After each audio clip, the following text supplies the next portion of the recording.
I'm like I said, I'm super happy with my relationship. We've been together 6 years, etc. A lot of the stuff we said about attention and stuff, that's definitely a big part of it.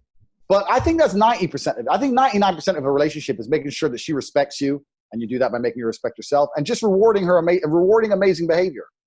Like, and it sounds stupid. Like a couple months ago, I woke up and she bought me a bunch of socks. I was like, "Why you bought me socks?" She goes, "Oh, I noticed you had a hole in your socks." And for that, I took her away for the weekend. We went skiing.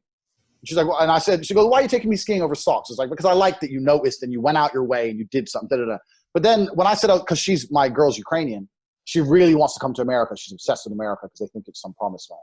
Mm-hmm. So I was coming here and she's like, "I really want to come." I was like, "I'm not taking you." So oh, well, please, please, please. We got in a little argument about it. And then I haven't spoke to her for like 4 days. She sent me a long email apologizing. I lost my temper. Da, da, da. So it's just very much just keeping my frame. You act good. You do good things. You act stupid. And this has been 6 years in. And I've had guys say to me, "But don't you find it tiresome that you have to run game?" I'm like, no, because this is just who I am as a person. You have to train yourself to be as that way. So it's not a game. If you respect yourself as a person, it doesn't become a game. This is who I am, and no one talks to me. If a man spoke to me the way you're speaking to me, it'd be a fight. So now you want to come in my face and yell at me. No one does that to me. I don't care who you are.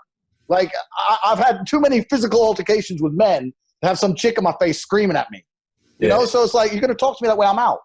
And that's just how it is. And I think that it keeps it interesting for the girl as well. You know, like sometimes, you know, I'll be good to get good things, or if I act stupid, he'll stop talking to me. It gives them an objective a little bit, you know. If you're nice to them all the time, no matter what, then they just get bored.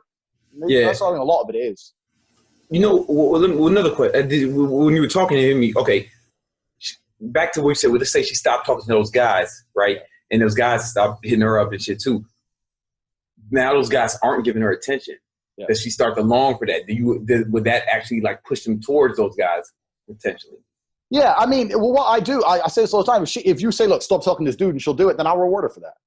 Okay. We'll do this, we'll do that, or I'll make sure. So you're replacing the attention she got with the gut from these other guys with more attention from you. Okay, this is gonna be the worst thing I've said on the. This is gonna be the worst thing I've said. This is it. Okay, all right, cool. Buckle up. This is gonna sound bad, right? But I don't want it to sound bad. I'm just trying to give an analogy. But when this is gonna sound so bad. When you train a dog. Go on. But you give them a treat when they do the trick. You don't give them a treat when they don't do the trick. And that is the very basic psychology. It's the same. They do what they're supposed to do, and they get something good. And if they do it wrong, they don't get anything. You tell them to do it again. So it's really simple. I don't want to compare women to dogs. I'm just trying to explain. That's just very simple. I am. I say, "Stop talking to this dude," and she stops talking to him. I'm like, "Is that idiot still texting you?" "Oh yeah, he's still texting me." I was like, "Oh yeah, fuck him. We're gonna go here today. We're gonna go for a restaurant or something." "Oh, okay." I did as I was told, and now he's treating me nicer. And it reinforces the behavior. So then you get to a point where I'm in the club in Romania, and I say to my chick, "She's hot. Go get her number." "Okay."